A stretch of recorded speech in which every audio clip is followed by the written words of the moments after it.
Well, good evening, everybody. Welcome for joining us on a Thursday evening. My name's Alan Sumnall. I'm Head of Conservation in Wales, Northern Ireland for Butterfly Conservation. And as John mentioned, I'm going to talk you through our Nature Networks Fund Marsh Fritillary Recovery Partnership project. There's a few slides. I'll be covering quite a bit. This is more of an overview. But if you want to know more, we'll tell you at the end about how you can get involved with our activities throughout Wales. I'm going to start with an intro about BC, who we are, what we do, and our priorities. We'll then move on to the star of the show, which is the Marsh Fritillary here. We'll talk a little bit about its ecology and how it exists in what we call metapopulations. We'll talk a little about the larval webs here. We'll do a bit on its habitat, this rose pasture, and then we'll talk about life cycle, and then a little bit about the project. So quite a bit to go through. I can get quite excited when I get talking, guys. Now, so if anything's not clear, do please put questions in the chat, and I can answer it that way, or you can always drop us an email, and I can respond to questions that way if you're not comfortable getting in touch today. So we'll make a start then. So here's a map of lovely Wales, guys, and you can see these little green outlines, these little polygons. These are what we call our priority landscapes. And these priority landscapes are exactly what they say on the tin. There to give us some priority and that landscape scale. So it's all about bigger, better, more join. This is all John Lawton principles, in that no matter how managed, if you imagine this is like my little Curtis, like a fantastic nature reserve, no matter how well we manage that nature reserve, the wildlife, butterflies as an example here, no matter how well we manage it, they're still going to be isolated and they're going to be vulnerable. So the idea is instead, imagine this is my nature reserve now, it's this priority landscape. And the idea is we create larger areas of habitat, and that makes it more resilient to whether it be, a drought, a wet period, flooding, for example, and that it just some of the habitat will get away as opposed to a small nature reserve, which is that bit more fragile. And also a larger area can support a larger population of Marsh Fritillary, for example. A larger population is much more resilient to future challenges. And Lepidoptera, butterflies and moths, butterfly conservation, we use them as what we call indicators of success. They're so sensitive to environmental change. We know their ecology very well. They're not easy to monitor, but they're easier than other invertebrate groups, for example, to pick out. So by having their presence or absence, they will tell you if management interventions are working, whether it be grazing or coppicing or whatever. So that's BC. And these priority landscapes, we can't be everywhere all at once. As John mentioned, we're a small team. Our priority is the most threatened species of butterfly and moth. So I just want to talk on that now. Can you see my next slide, John? There we are. Sorry, guys. So the priority species for us here in Wales, Marsh Fritillary, which we're going to talk about quite a bit. We've also got the pearl-bordered fritillary, which is found predominantly in the border hills and the Clwydian limestones here, though there is a single colony clinging on in Ceredigion. We've got the grizzled skipper, where, for example, the Wrexham industrial estate is very important. And then we've got the high brown fritillary, which is, our rarest species in Wales. There's one site left now, and it's found down here in the Allen Valley. So those are our priority species. Of note, the Marsh Fritillary appears in almost half of these, which gives an idea of how important it is. But then there are other species which, at a UK context, may not be as much trouble, but in the Welsh context, they are. So example is the brown hair streak. In parts of England, it's doing rather well, but in Wales, we're quite worried about it. It's found in this Carmarthenshire, Ceredigion, Pembrokeshire area here. Also, we've got the large heath, which is associated with bogs, so predominantly this part of Wales, but also some parts of mid Wales down there as well. But there are also what we call priority B species. I've just pulled out a couple here. So we've got the wood white, which is found on the borders of the Forest of Dean in the Wye Valley. We've got the silver-studded blue, which, for example, is in the Great Orme and up here on Ynys Mon. And then small pearl-bordered fritillary, which you can find in lots of crossover marsh fritillary habitats. So there's a whole range of species. They all accommodate different habitats, and their presence can tell us the state of those habitats. But of course, we're also about moths. So I've just pulled out a couple of those examples. We've got the lovely forester moth here, this lovely iridescent green, which is found in like damp grasslands, for example. And then we've got the unfortunately named drab looper, which yeah, it is rather drab looking, guys, but it's a woodland species, and that its stronghold in Wales is Monmouthshire. So that's what the team work towards. It's these priority species, but it's looking at landscape scale and how can we connect up areas of habitat to allow for movements within the wider countryside, building larger populations. And of course, managing for this suite of species, we can see that's a number of habitats, lots of other things will benefit, which I'll elaborate on for the Marsh Fritillary. But let's move on to the Marsh Fritillary anyway. He's the star of the show. Sorry, it's the star of the show. So here's a Marsh Fritillary here, guys. And this one is a female. You can tell by the swollen abdomen here. I'm just going to go back a slide, guys. I'm very sorry. Just look at this here. This is a small pearl-bordered fritillary. Note the patterning. It's predominantly orange with black markings. Pretty much all our fritillaries here in Wales and the UK are this marking. When we go to the Marsh Fritillary, it's much more, it's a prettier butterfly, I'd say. I always think of stained glass windows. If you look for Marsh Fritillary, you're not sure what it is, look for this stained glass window impact here. It's striking. And there is some crossover with other fritillaries like small pearl borders I mentioned, but that pattern is quite conspicuous. As they're on the wing, they do age, they do get rather worn, like this individual here, and you can see the patterning starting to fade, and it looks quite greasy. Some people do call them the greasy fritillary because it has got appearance, but you can still make out this stained glass window impact. And then this is the underside of the butterfly here, just as beautiful, in my opinion, and quite easy to differentiate from other species where you'll find Marsh Fritillary. It's got these black dots out a row here and this orange row, and these conspicuous white ones on the edge of the wing here. So just as beautiful on the underside. And important to note the underside, guys, because you might not always see butterflies with their wings open like this. But the thing about Marsh Fritillaries is there can be huge variation. So these two individuals here, these photos are taken from the same site, so you can see such huge variation. We'll touch upon that and how Marsh Fritillary can be isolated for a few generations and so they can link up. So sometimes you can find this different pattern and impact, but hopefully you can get an idea here of just how variable they can be in colour. But they've still got that same stained glass window impact. So yeah, it's they can come in a variety of colours and they can get worn with time as it goes along. So Marsh Fritillary, where is it and where is it found? This is a UK map. Please note it's up to 2019 with 2015 distribution. So it's confined mostly now to the western side of Britain and Ireland. You will see some blue dots here and you can see where it disappeared.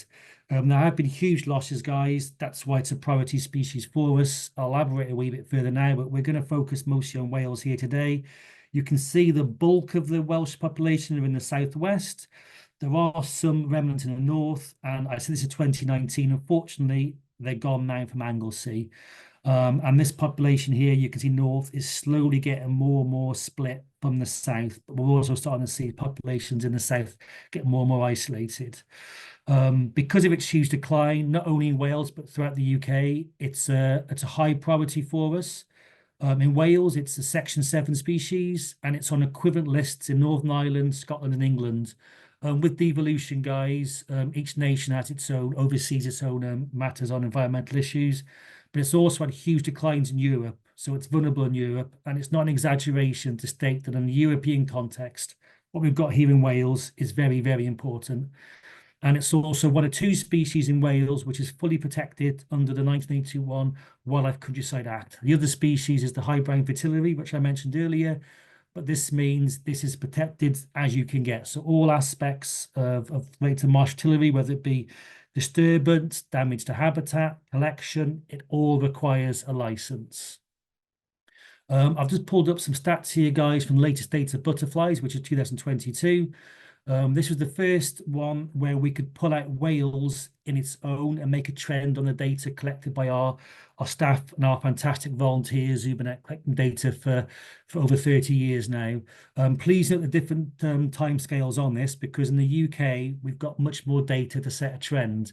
So I'm going to focus on the UK first, guys. And with abundance, this is the number of butterflies that you can see.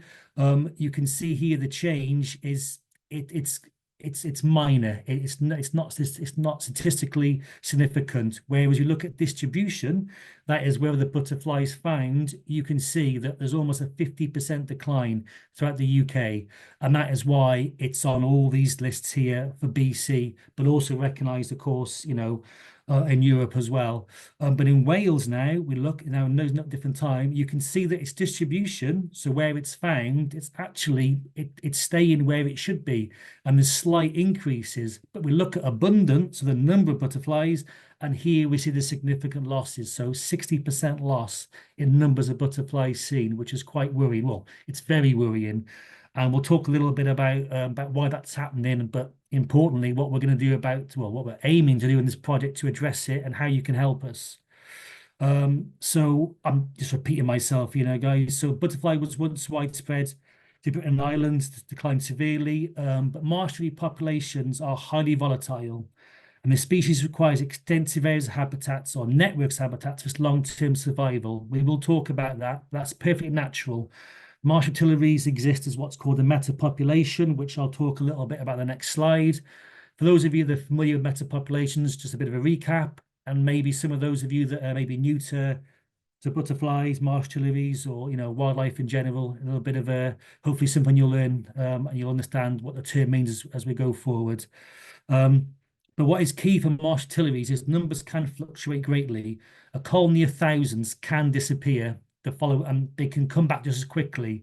Now, I'm a site manager, in the past, and I've managed marsh fritillary sites. And when they disappear, you take it personally. You think it's something you've done, but it's not. It's a natural process and how marsh fritillaries exist over the landscape. And when they come back, there is no better joy. I mean, if there was cameras on the reserves I used to manage, my dancing, I would have been up there for the best dad dancing going on YouTube. It's so exciting to see them come back. It's just allowing them to come back. That's the key thing. And I will ram that down your throats today. It's allowing them to move around at landscape scale. And they are described as a classic boom and bust species. So boom means there's a lot of them. So that's one example, there's thousands of them. And bust means when they go and they can become locally extinct on a site, for example. So very crudely now, guys, here's just a suite of different field systems you can see. And we're going to imagine that these orange dots here, these are sites that support our lovely marsh fritillary. I mean, these could be wildlife reserves managed by ourselves or, the Wildlife Trust, National Trust. It could be a triple SI, which NRW oversees. It could be a sympathetic farmer. It could be whoever. But just please imagine these are marsh fritillary sites when they're supported. Now, this is the reserve. We'll call this John's Reserve for argument's sake. The marsh fritillaries are quite happy on John's Reserve, but when we have a boom year, there's lots of them. They want to get out and they want to disperse and they want to see what's going on. Basically, they want a bit of peace and quiet and they don't want so many of them around. Let's pretend that. We know from studies of mark and recapture how far marsh fritillaries will disperse. And this is a very crude radius around how far marsh fritillaries will go and move. Well, as you can see, if the ones in John's Field wanted to move, they could come down to this site here. We'll call this Allen's Reserve. So John's marsh fritillaries could come down and they could see mine, and also vice versa. So there could be change in between those sites when numbers are good and we have a boom year if there's lots of butterflies. But then for my reserve, for example, you can also see, I can also get down to these two sites here. And then it goes on. So then before now, I meant to amend this slide. I'm sorry, guys. This is the field system here. So the ones from here can get to that one. And then it's repeated again. And so what we have in effect is we have a suite of connected sites throughout the landscape. And this is called a metapopulation. It's when species can move freely from each site. They don't exist on one site. They exist as a suite of populations. And that's what the marsh fritillaries need. And they will readily move in and amongst them and move through the landscape. But of course, what may happen, we'll call this Mark's Field now. I'm sorry, Mark. Let's just imagine on Mark's Field, there was a crash one year. It could have been a natural event, or it could be other events, which I'm just going to discuss shortly, but let's pretend they're gone. All of a sudden, there's no marsh fritillaries there. And then that movement, then it's in effect, these populations now become isolated from each other. And that's what does happen. There's no marsh utilities on this site here now. There's no free movement, and these guys are sticking to their fields for whatever reason. And then what could happen, this could also be a result of, for example, it could be a development, and it may be something that actually prevents that forever. And this is what we're starting to get in patches of Wales, is these populations are becoming isolated, and it prevents the movement, and the metapopulation in effect can't function as it naturally would. But let's pretend, for example, this is a natural event. So Mark's, he's in tears at the moment. He's wondering, where are my marsh fritillaries? Then all of a sudden, one year, my guys come in, they repopulate the site, and then we got the functioning metapopulation again. And that's what happens, and that's what we need. So this is perfectly natural, as I've said. And the boom and bust cycle for this, there's three main reasons why we think this happens. The first one is it's natural. There's environmental variables. So it could be poor weather. You think about this year, guys, and the spring we've had that impacted butterfly numbers. There's not as many butterflies. They don't lay as many eggs. The population could potentially crash and they could disappear from a site. Also, if it's cold and damp, the pupae take longer to emerge into adults. This is thought to increase predation. And that again lowers the number of adults which we see on the wing. But the reverse, of course, can be seen in favourable weather. So in favourable weather, that may produce more caterpillars to emerge into adults, and we have a better year. And that's when we have the boom years, and adults may then look to disperse. The boom years, when they're doing particularly well, this can be negative, guys.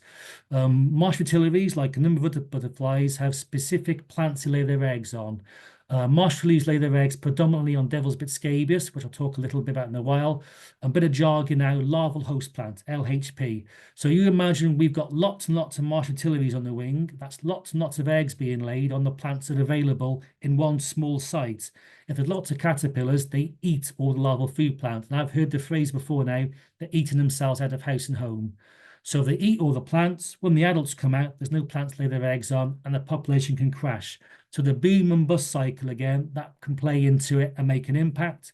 And the third one, and I'm sorry if any of you are enjoying your tea now, but just a little bit of nature's always there to throw a bit of to put us off our dinner, I guess. Marsh fritillaries there's two species of wasps which are parasitoids, which target marsh fritillary. Parasitoid, guys, is a parasite, but its parasitoid is that it keeps its host alive. So these are small wasps which lay their eggs on caterpillars. The wasp grubs will then develop inside, and they'll keep the host alive as long as possible. They'll eat they'll eat the insides and leave the vital organs for last, keeping it alive to the last minute. And then the wasp larvae break through, forming a cocoon, which I'll show you some pictures of later. And it is just to be noted, guys, these wasps are rarer than the butterfly, so they deserve conservation in their own right. And this is perfectly natural because, of course, as the marsh fritillaries boom and bust, so will the parasitoid wasps. So in a way, if we have a boom year like this, having a bit of parasitism is a good thing, if you want to look at it that way, because there will be so many caterpillars to eat the larvae. So all perfectly natural, guys, and it all makes this suite of natural movement throughout the landscape natural and what we want. It's just when we interfere with it, or some of them become isolated, that's when the marsh fritillaries start to disappear because they can't recolonize, for example, from a development. Or I'm from a farming background, guys, so maybe agricultural improvement as well. We're not going to blame the farmers for everything. We all want to eat food. We all want to go to the supermarket, and we can manage the lands sympathetically and allow wildlife to thrive. And I've seen it done, and BC have worked on many projects with farmers where it can be done. Right, that's enough about metapopulations. Where are marsh fritillaries actually found? So throughout the UK, they're found predominantly in grassland habitats where the larval host plant is widespread. There's three main types. These are damp grasslands, which are dominated by tussocks. In southern England, then on the chalk and limestone, usually on wet or south-facing slopes, and they can also be found in shorter coastal grasslands. But you can also find them in large areas of woodland clearings. We're talking a hectare plus here, guys. Hectare is 100 meters by 100 meters, so large scale, and other grasslands. So they can turn up in a lot of places. They're always, there's no rule book with wildlife, but generally we know where to find them. And in Wales, their main habitat is damp grassland, which we locally call roast pasture, and it's becoming increasingly rare, guys. It's estimated in Wales we've lost 90% of our semi-natural grasslands. Semi-natural, guys, is, of course, Humans have been, farming in Wales for thousands of generations. There's nothing which is perfectly natural, but semi-natural is as natural as you're going to get, and it's been had some modified, but it does mimic as best you can to grasslands that would have naturally existed in Wales and where the marsh tree would have thrived. And they're absolutely gorgeous and they're beautiful and they're underrated habitats, guys, and we are spoiled with them in Wales. Just pulled out a picture here, guys, to give you an idea of what it can look like. Thistendale's a bit scabious here. But then this is earlier in the year, guys, when you can see some ragged robin and some orchids in flower. But these are tall grasslands, they're damp, so they're predominantly, you need wellies to get around in them. You're talking, waist height at times, knee height, but absolutely gorgeous. And they can, here's one that's full of orchids here.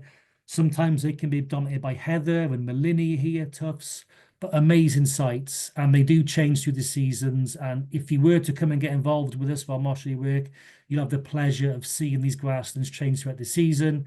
I put a couple of slides here with some cattle in to give you an idea, guys. You can see the cattle, they're not like short where you can see the hooves.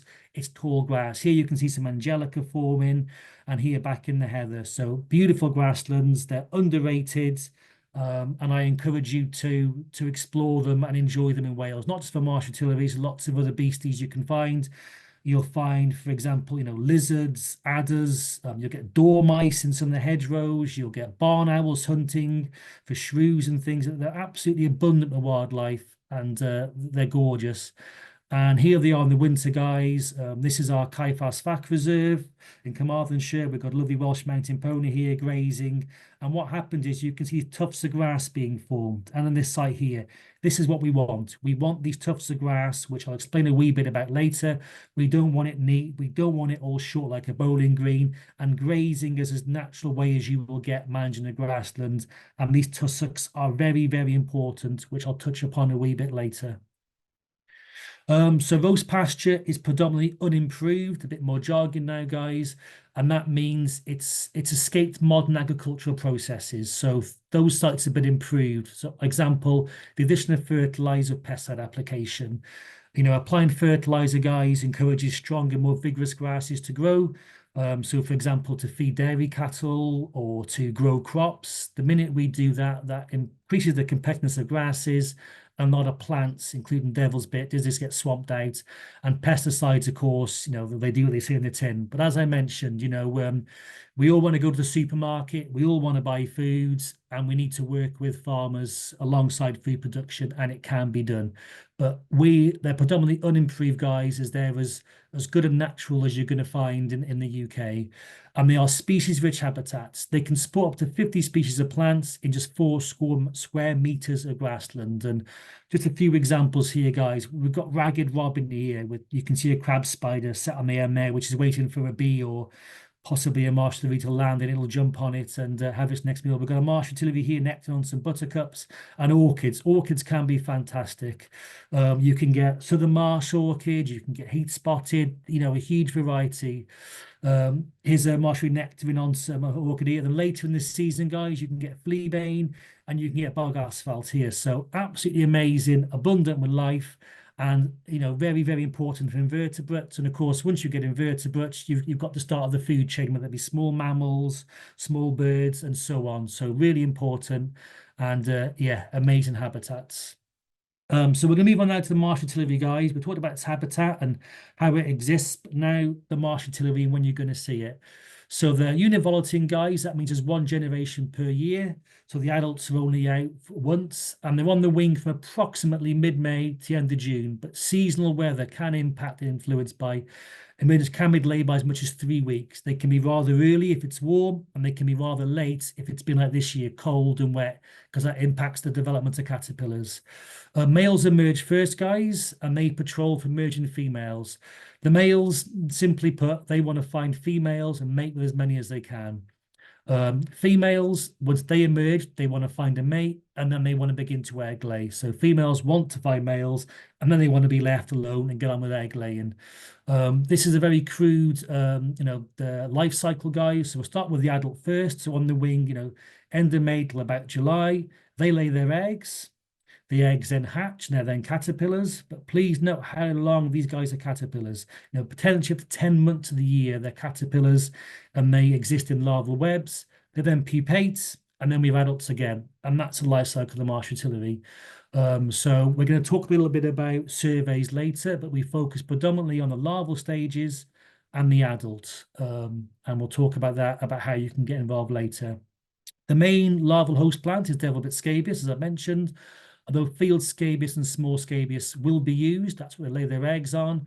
And as the adults get a bit bigger, so when we're talking towards this end of the year, they can also feed on things like honeysuckle, but I'll talk about that when we get to it. And this is Devilbit scabious, if any of you aren't familiar with it.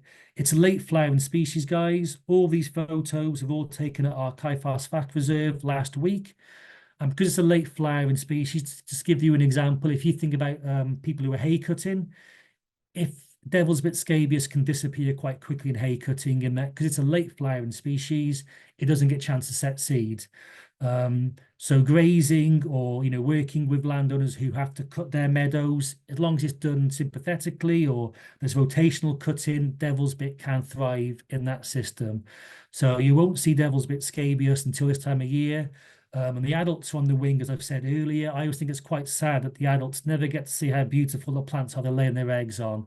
All they'll see is the roseates, the leaves earlier in the year. And here's a Devilbit scabious plant here, and there's the roseate here, which I'll zoom in now. So it's quite distinctive, guys. It's got this rather, pale central vein through the middle, and the plants are also quite hairy. So with a bit of practice, you can spot a Devilbit scabious when it's not in flower as well.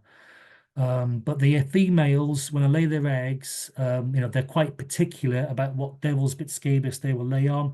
Just because you've got it present in a meadow or on a reserve, it doesn't mean you're going to get Marsh Fritillaries. They select larger leaves because this will provide enough food for developing caterpillars, which makes sense. If you've got a small leaf and you lay an egg on it, there's not as enough food as a larger leaf. But also areas of abundant plants are preferred. Lone plants, they are used, guys, but not as much. I'll talk about why they need lots later, and I'll show you some pictures. And smaller plants are avoided, as I've just said there earlier. So I'm just going to zoom in now and give you an example. So that's my hand there. I've got an average size hand, guys, for a chap who's 6 foot. And you can see here the roseate here, the Devilbit scabious. There's another one there, another one there. There's another one here. These are very small plants. The Marsh Fritillaries will not lay their eggs on this type of plant. So if you've got lots of plants, but they're small like this, you won't get Marsh Fritillaries trying to lay eggs in that system. We're going to zoom in now. My same hand again, guys. You can see bigger areas of plants here. You can also see the taller vegetation. Tussocky grass, as we've talked about, is good because it encourages taller leaves to grow. If it's short grass like this, the Devilbit scabious doesn't have to compete with much. It can put out less energy and it can grow. Whereas it's lots more taller grass, it has to grow bigger to compete, which is what we want. And then the next slide, my same hand again, guys. Look at the size of these beasts here and look at the size of grass. This is exactly what the Marsh Fritillaries are after. And hopefully you can see my watch in this picture here, guys. If you go back through the pictures, you can see it developing here. And that's because I've had to raise the camera that bit higher each time to get all the plants in focus. But this is what we're after. This is what we want to see, Devilbit scabious, when the adults are on the wing. And this is what the females are after, leaves this size to lay their eggs on. So if you remember that size leaf now, get a picture of it. And I go to a slide now with some eggs laid on it and just give you an idea of the size of the leaf. So females lay their eggs in batches. Some butterflies lay their eggs singly, but others, like the Marsh Fritillary, lay them in batches, and 50 to 500 can be laid. There's lots of things that can impact that, guys. Of course, it could be the number of eggs within a female butterfly. It could be that a female's landed and started to lay and she's disturbed. It may be by a male who's just not taking no for an answer. It could be a predator. It could be the weather's turned foul. They've had to abandon. Lots of variables can impact that, but up to 500 of 50, so huge variation. And eggs laid on the underside of the leaves. I said larger plants are preferred. So here's the underside of a leaf now, and here's all our Marsh Fritillary eggs. Ignore these ones, guys. These are shield bug eggs, which hatched much earlier and didn't seem to bother with them at all. And this is towards the end of development because they're quite red. When they're first laid, they're more this orange coloration here. And then here, hopefully you can see little caterpillars are starting to emerge, and they're going to go off and do their thing and start to eat this plant. So that's the eggs there. So that's a quite a small batch there of eggs. You say you can't get much bigger. All the photos in this presentation are mine, guys, unless I state otherwise. And this one is taken from the UK Butterflies website, which is a fantastic resource. And here you can see how many eggs can be laid. If this was the same female, I don't know. It could have been 4 separate females. It could have been the same one. We don't know. The person who took that picture, they may not know either. But just to give you an idea of how many can be present, and it really brings home why they select these large arrays of leaves. They're laying in batches, need lots of food. And of course, there's only one plant. They're going to get through that quite quickly. So need lots of plants together. So lots of abundant plants, and large is what the females are really after. So after hatching, the larvae spin a silken nest around the host plant, and they form these larval webs. They feed and bask gregariously. They're all together. They're very community orientated, and during the sunny days, they'll be out basking at time, and they'll feed until approximately September. Although October is not uncommon in Wales. This does vary throughout the UK. So in parts of southern England, for example, guys, they can feed, and they'll only feed up until August. It's very different. But in Wales, it depends in which part of Wales you are. October, not uncommon. I was pulled out a few slides here now to give an idea of the larval web. So it's not just spiders that can produce silk. Here's our web here, guys, and here's our caterpillars, sat on top of it, basking and moving around and feeding, and another one here. So sometimes they will be just within the web, other times they'll be outside. But once you get your eye in, you can spot if it is a larval web of Marsh Fritillary or if it's a spider. And you can see, and this is just a marker post, guys, have been monitoring them. These guys are basking on the leaf, and their web structure here, with, if you can see lots of black dots, that's their droppings, lots of crass. Just other pictures here, guys. It looks like a small web, but you can only see 5 or 6 larvae. That's because they're all mostly hidden away in this web here, which is formed over the devil's bit scabious, which they eat. Another example here, guys, to show you how big they can be, and you can see where the web's been here and where they're feeding. So they can take all manner of sizes and shapes. So there's no blueprint picture of what a web may look like, where maybe some spiders, for example, if you're into spiders, they construct very different webs. The marsh frits, now they go, it's free for all, and they adapt to what's around them. Last one here, I just wanted to put this one in, is because towards the end they start to create these much more dense webs and are not as easily visible, and this is when they're going to start to enter hibernation. So after the fourth molt into the fourth instar, they're now jet black. I'll show you some photos, and they construct these dense webs in the vegetation where they overwinter. And this is why that tussocky grass is so important, guys, because that's where they're going to go. They're going to go low down to the vegetation. So if it's all short and tightly grazed or tightly mown, these guys can just not overwinter in those conditions. They need those tussocky grasses where they can get the element, and that's why it's so important for them, with that variation in sward height and structure. And variety is the best, guys. A bit of short areas for devil's bit to germinate, some long areas for hibernation. But of course, this tussocky grass will also allow small mammals to hide away, get away from the kestrels, for example. We also think that, there's like lizards, there's adders. It's not just the marsh frits that benefit from that variety in the tussocky vegetation. This is just to show a larval web at the end, and this is a larvae here that's jet black. So if you come out and do your web surveys with us, the minute you start to see them go into their fourth instar going jet black, that's where they're going to hit the ground, and that's when all our WhatsApp groups and our emails start going crazy, because we start telling each other they go into fourth instar, and that prompts us to get out and make sure we get as many sites surveyed as we can before they disappear for the winter. This is the same web here, guys, but you can, if you're lucky, you can still see where they've been feeding previously. So you can see a web structure here, they've marched away along to here and then to here.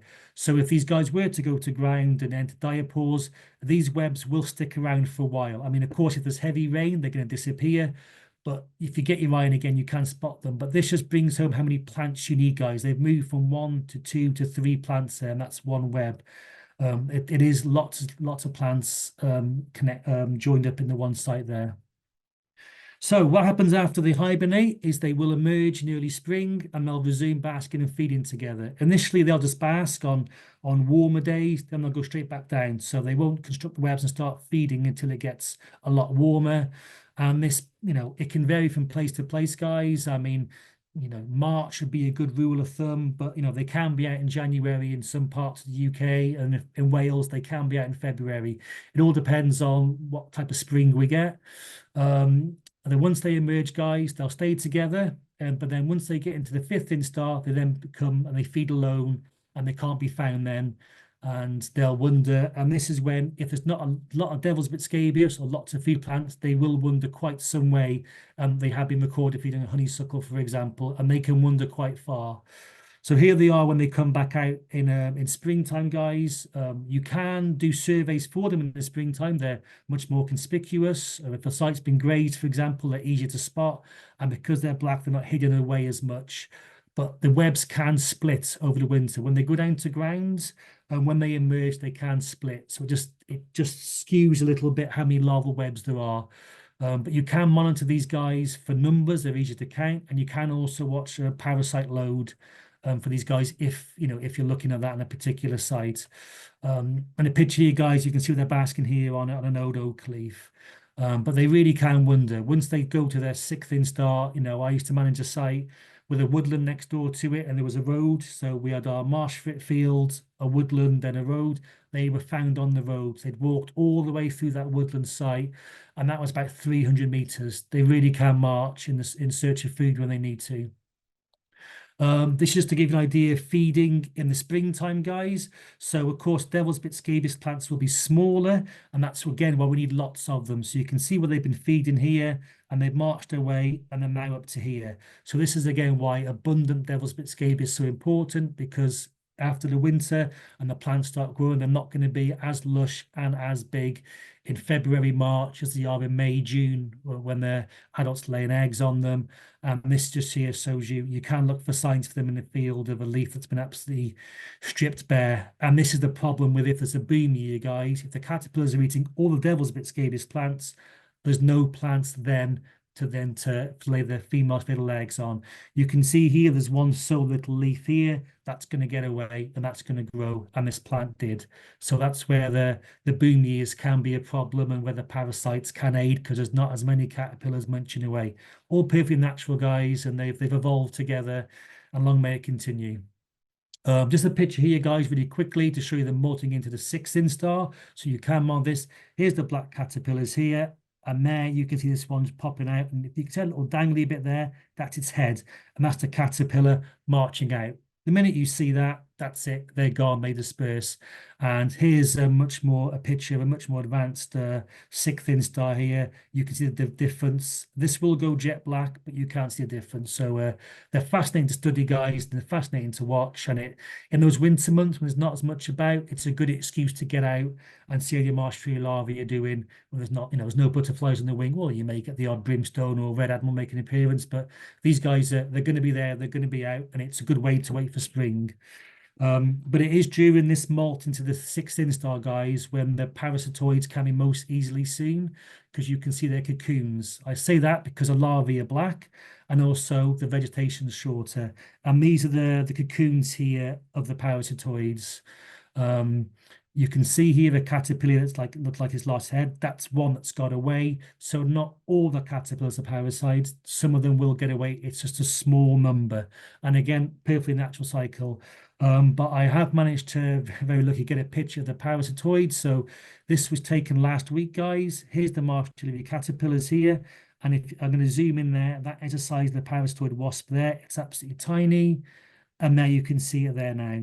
And that's one of that's a second instar larvae, and that's tiny. So these wasps are actually miniature, and it'll land on the web, it'll walk in, it'll lay its eggs, and you can monitor the parasite load in the spring if you were so inclined to see why maybe a marshy population was failing.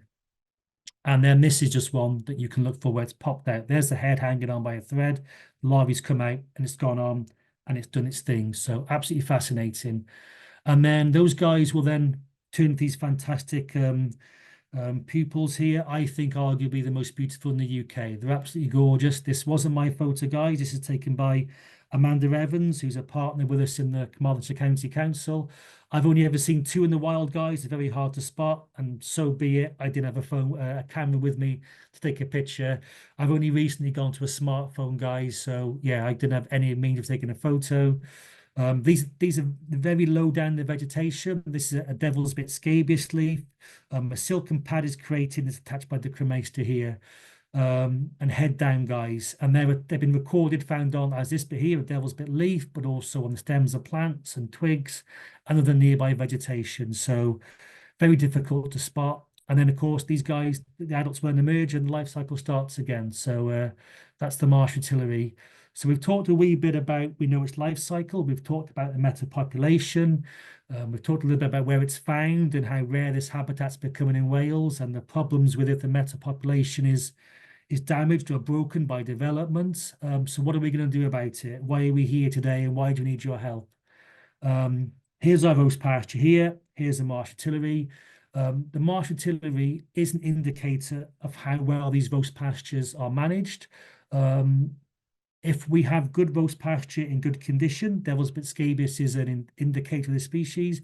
If we have marsh Frittillaries, we know this is in good nick. And because the marsh trees can move around, they can move from site to site, we know that way they're connected.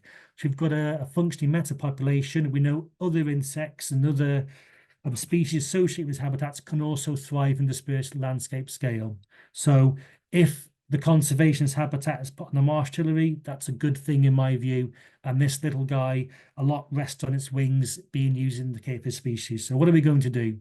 So we've got funding from the Nature Networks Fund, which is funded by the Nature Networks programme, and it's delivered by the Heritage Fund on behalf of the Welsh Government. This is a funding pot which is specific to Wales. And Nature Networks Fund aims to strengthen the resilience of the network of protected sites throughout Wales, to build capacity to strengthen upscale future delivery and actively encourage community engagement. And our project is the Wales Marsh Recovery Partnership. This is all about looking at a landscape scale to identify opportunities and priorities to create meaningful projects to aid connection of these roast pasture habitats and metapopulation. So it's quite easy to chase the funding and to do some tick box exercises. This is really taking a step back and looking at those metapopulations at landscape scale and looking where can we do this. But it's a partnership, guys. This is all about working with partners. There's not just butterfly conservation who works on Marsh. Sorry, guys, a bit of feedback there. It's not just butterfly conservation that works on marsh Frittillaries in Wales. There's many other fantastic organisations doing absolutely brilliant work. I mentioned Amanda Evans from the Carmarthenshire County Council. She's a brilliant partner of ours in that part of the world. The Wildlife Trust are also doing brilliant work. The National Trust, Inc. There's a real NLW. There's a lot of us doing it. And what we want is to get all of us talking and working together. So we're not duplicating efforts, but also where can we work together and where can we divide and conquer? So that's the basis of what we're working with our partners throughout Wales to get the best for roast pasture and the Marsh Fritillary. So I'm just going to pull out now, guys. There's a map of lovely Wales. These red polygons you can see, these are the metapopulations which are found, those that are left in Wales. Once again, guys, this is as of 2019, so I apologise, I haven't got a more updated map. So, for example, this column here, Ynysmon, on Anglesey, unfortunately, it's gone. But these are the ones that are left in Wales. And then the next layer, it should show you here, these black dots. I'm just going to go back again. And there you go. These are what NRW, Natural Resources Wales, have identified as priority connectivity areas of lowland grassland. And it's not surprising, guys, there's a lot of crossover where our marsh Fritillary metapopulations are. So what we want to do for the Marsh Fritillary also links in with what NLW have identified as priority for connecting lowland grassland habitats. And our next slide should show our butterfly conservation priority landscapes, which I started with. And you can see a lot of them have got marsh Fritillary, as I said, over half of them. So what we want to do at butterfly conservation ties in with what NLW want to do and our partners as well in working with grass and connectivity. So we all want to see it, but how are we going to achieve it? What are we going to do? I pulled out a very crude example here, picking on Ceredigion guys, just zooming in now. Just imagine this suite here of metapopulations here. I'm just going to do another crude slide now, but just remember that image of 1, 2, and then a bit of a larger one together. Here we are now. Imagine again, this is our Marsh Fritillary site, and this is how far they will disperse. So you can see here, we've got 2 sites here. Let's call it again, John's Field and Allen's Field. Mine and John's Field isolated, they're vulnerable, and if the Marsh Fritillary collapses, it's not going to be able to get back. Whereas if we go over here, we'll say Mark, and we'll say Claire, and we'll say Andrea's Field. These are all part of the Wales team, sorry guys. If something was happened to Mark's field, chances are the other guys could come back in. So we've still got the remnants of a functioning metapopulation, but it's still very, very small. So what we need to do is need to look at how can we remedy this situation? What are we going to do? If, for example, we thought, oh, let's restore this site up here, that'd be good to do. What is that achieving, guys? It's very, very blunt, but is that going to aid the Marsh Fritillary and connect them to the grass and habitats? It's not, because it's very isolated and the other ones can't get to it. This could be a reintroduction, for example, as well. Doing a reintroduction here, just it wouldn't benefit anything because it still remain isolated and it's going to be vulnerable. Instead, what we want to do is we need to look at these areas. I mean, this is all perfect world scenario, I know, guys, but if we focused on these areas, this could be restoring a site. This could be, implementing some grazing. It could be doing some scrub cutting, you name it, whatever it might be. Then all of a sudden, the marsh fritillary can get to these sites, and then we've got the larger metapopulation. And that's what we want to do.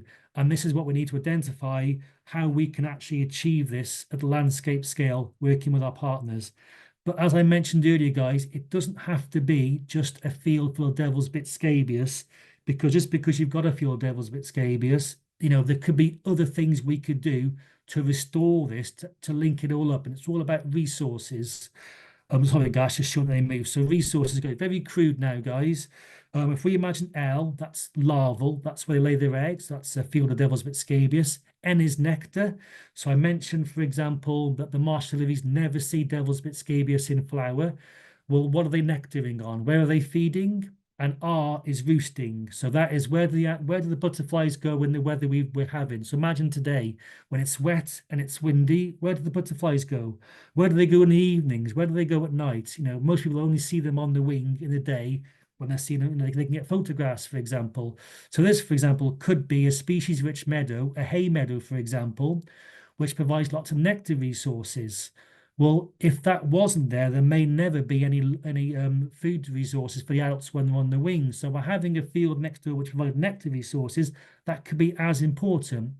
And roosting habitat, for example, it could be a large patch of bramble, and they will roost in large patch of bramble. It could be scrub. Scrub, guys, is very important, and it's an important part and component of the grass, and we just don't want too much of it. So if there's a scrub patch here, bramble, for example, I have seen some marsh fritillary sites where there's little in flower when the adults are on the wing, and the adults nectar on bramble nearby. So that could be as important. So these steps could also be taken at a landscape scale to connect up these habitats and link up resources. So it hasn't always got to be a field full of devil's bit scabious, although of course, if we want roast pasture, that would be perfect. But we have to be pragmatic about what we can achieve when there's lots of other land use and other species, of course, in the landscape which require protection. Oh, so this is just the larval resources, guys. Of course, this is the larval bit here. And then roosting. So I'm very interested in roosting, guys. This photo here was of a Marsh Fritillary. It's taken about 9 o'clock in the evening. So I'm mostly out on site last thing and first thing in the morning. It's fantastic, guys, because you can have them to yourself for a start. Sorry, that sounds awful, but you can. And this individual is roosting in a thick, tough bits of grass right at the base of a patch of scrub. I returned the following morning about 6 o'clock, and you can see bits of dew on it here because it was that cool in the morning. And so that's the roosting element of it. So we do have to consider that as well. If we've just got a perfect field of devil's bit and then we do get poor weather, can the adults escape? They're only on the wing for a very short period. If they can hunker down in some patches of scrub, it might enhance their chance of survival. And that may be a female that goes on to lay eggs, or of course a male to wait for emerging females. So it's just to think outside the box a wee bit. And in this landscape of lots of other species which require conservation, but also lots of other land use which we've got to accommodate. We have to be pragmatic. And then this is another slide, guys, just to bring it home. This is in Fahrenheit now, guys. So this is the sun, and these are this different temperature gradients. So if we just had, a field of this type height, for example, it's all very uniform. We're going to get the same temperature gradients. But if we've got some short bits, some bits of scrub, some bits of shade, it's just that bit more accommodation. And weather should be impacted as a resource in its own right. And if we've got a mixture of everything, whether that way the Marsh Fritillaries can adapt to whatever's thrown at them, whether it be a particularly hot May, a particularly cool May, or somewhere in between, or all 4 seasons in one day weather. If we've got a variety of everything and accommodate all resources, they're much more likely to be able to get away. Just worth remembering that the adults is the smallest number of the population at any one time. We've talked how many eggs are laid. That could be thousands of eggs laid. Not all are going to hatch into caterpillars, and not all caterpillars are going to pupate, and not all are going to pupate into adults. So adults forms the smallest number at any one time in that population. So it is important to give them the best chance we can to lay as many eggs as possible. So this is just pictures again. Here's roosting, guys, a roost individual. Our larval resources, our nectar resources. It's a buttercup, it's not devil's bit scabies. And then, of course, mating. Most mating pairs of marsh I've ever seen have been in patches of long grass, particularly dense grass and scrub, because that way, this is an extremely vulnerable stage for the adults. They can be in copulation here for some time. They're at risk to predation, for example. If they can hide away in bits of scrub along the grass, chances are that will be successful, and the female will go on to lay many, many eggs, hopefully. So back to, we've talked about resources. We've talked about the Marsh Recovery Partnership. Again, what are we doing? Back to our map here with all different layers. So we've secured funding for a 20-month development project, which starts on the 1st of April, and it runs to end of December next year. And this includes a dedicated Wales Marsh Fritillary Recovery Officer, project officer role. And that's the fantastic John, who you met at the start of the day talking. And he's supported by our conservation managers in Wales. Very crudely, we've got Claire Williams, who's up in the north, and we've got Mark Hipkin, who joins us this evening, who's in the south. So John's the guy who's leading on the work, supported by Claire and Mark, and to a lesser extent myself. I get all the credit, guys, but those 3 guys do all the work. So we want to create this Wales Marsh Recovery Partnership of key partners and landowners. So I've mentioned some, I mentioned the Wildlife Trust, for example. There's also the LMPs, there's NRW, there's some landowners. Everyone we approached about this has been very, very supportive. And, the idea is we all talk to each other. It may be that, there's somebody working on marsh trees in Pembrokeshire, and there's somebody working down here in the Gower, and they've got a problem with grazing, for example. If we can put them in touch with the guys in the Gower, oh yeah, Joe Bloggs had that problem. That's fantastic. That's what we want to do. We're all trying to do the same thing.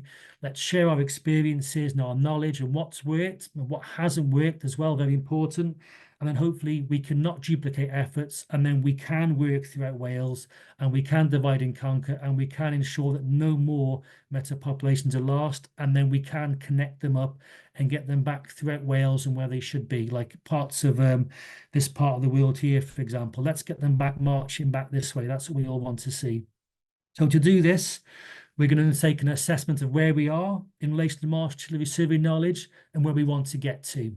So we want to find out what's happening and where's it being done, but also who's doing what and who's doing it where. I mentioned about duplicating efforts.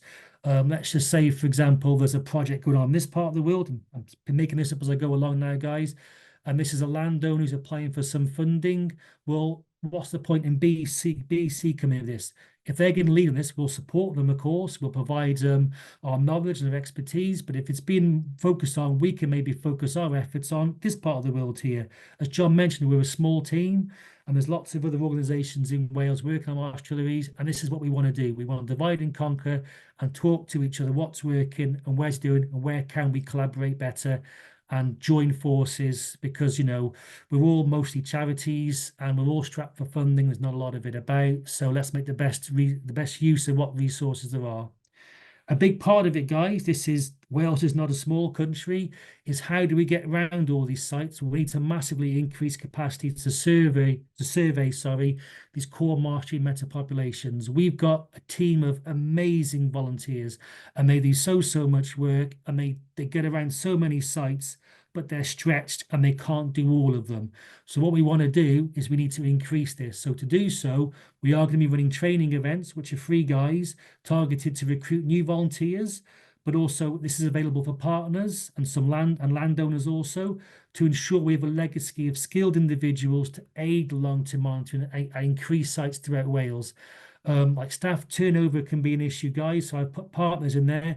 It may be a new member of staff joined an NGO and they've never managed a Marsh Fritillary site before. They may benefit from some training. It may be they've got that skill in-house already, but if not, it's open to them as well. But I cannot underestimate how important our volunteers are.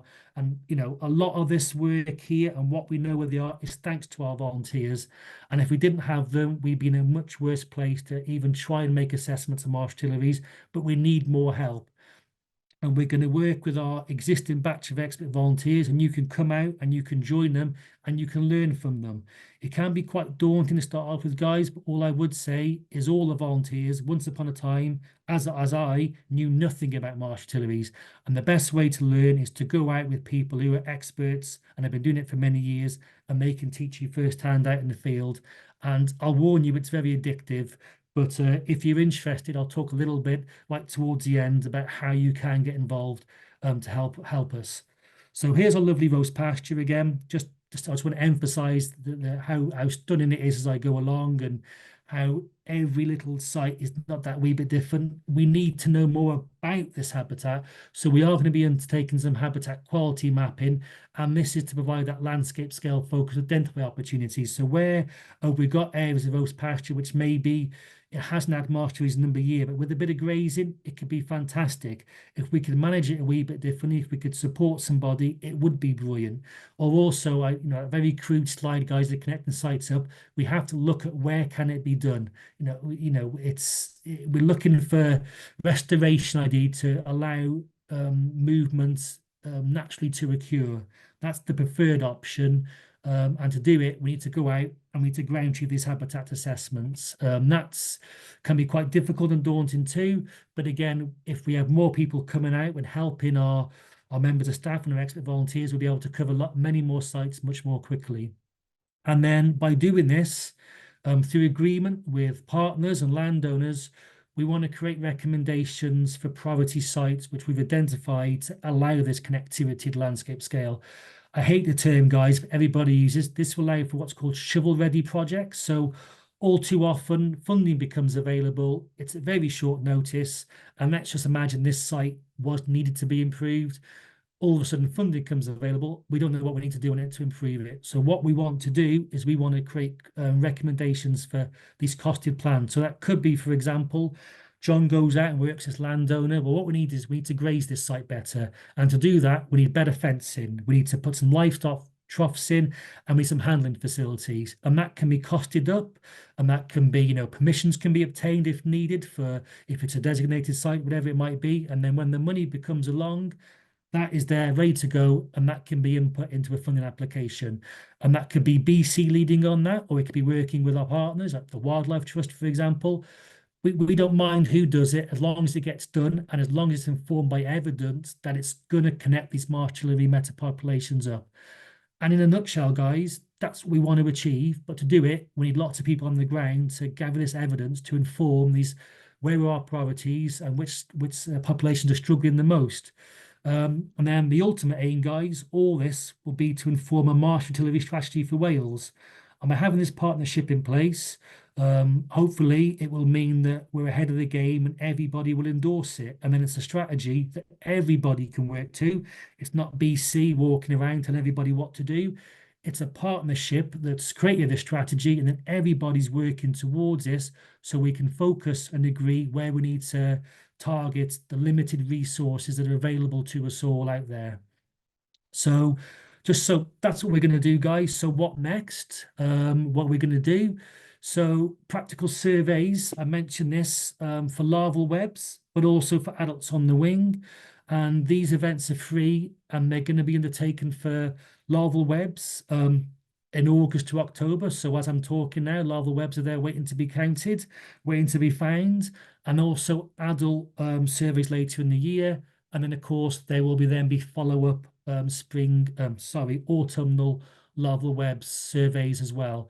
So John or Mark are going to talk a little bit about that because they're leading on it, but there's training available. And the idea is then, if you want to do it and you like it, you'll then hopefully, we're going to create these. I'll talk about the regional hubs, but there will be expert training here. So if you're a bit nervous about it, you don't even know what devil's bit scabious is, for example, you're maybe not even confident what roast pasture is, do not worry. There's expert training, which is delivered by BT members of staff, but also our partners, so our volunteers, but also some partner organisations we work with. This really is, I say, a collaborative process, and you will have an introduction to everything Marsh Fritillary, but also a little bit on the management of it and its condition. And it may be that you maybe want to help out a wee bit more with doing habitat condition assessments, but all that will be provided. Yes, and then we're going to create, as I said, it's a Wales-wide project, guys. If you're listening to this right now, sat in the Gower, we're not going to ask you to travel all the way up to Cadgwridgewas, for example. That's just, it's not feasible. Instead, we're going to create these regional local hubs, and they're in set geographical regions, and that is to support survey effort in priority areas. So very crudely, for example, Ceredigion will be a local hub area, as will Pembrokeshire, for example. So if you live in these areas, that's where we'll ask you to be. And then the idea being this hub will also be a local partnership of those organisations working in that area. So we're all talking to each other about where's been surveyed, where hasn't. Oh, X field could do with a survey, and that's how we're going to look to do it. Of course, we'll also limit, carbon emissions from cars, for example. So we do want to, reduce our carbon footprint as best as we can, guys. So, all being well, car sharings will be set up. All this, more will be provided in the training events to come about how it will work on the ground, because some of these sites are very hard to get to. There may only be one car parking space. We've given a lot of thought to that about which sites we're going to target and when and where. And of course, working with our expert partners, volunteers, contractors, they're also going to inform that because they're out there in the field and they know it so well as well. So it's not just, a whole lot of people have gone in to inform this. And if you would like to get involved, guys, the best person to contact is John Hitchens, who's our Wales Marsh Fritillary project officer, who spoke to you at the start of the day. You can drop him an email, or if maybe you haven't got pen and paper to hand or whatever, you can always get in touch with BC and ask you put in touch with the Wales Marsh Fritillary Recovery Partnership. I think I'm pretty much done now. Yes, I am. So thank you for listening, guys. If you've got any questions, John, Mark, and myself will do our best to answer them. And yeah, there's no such thing as stupid question, guys. So please do ask.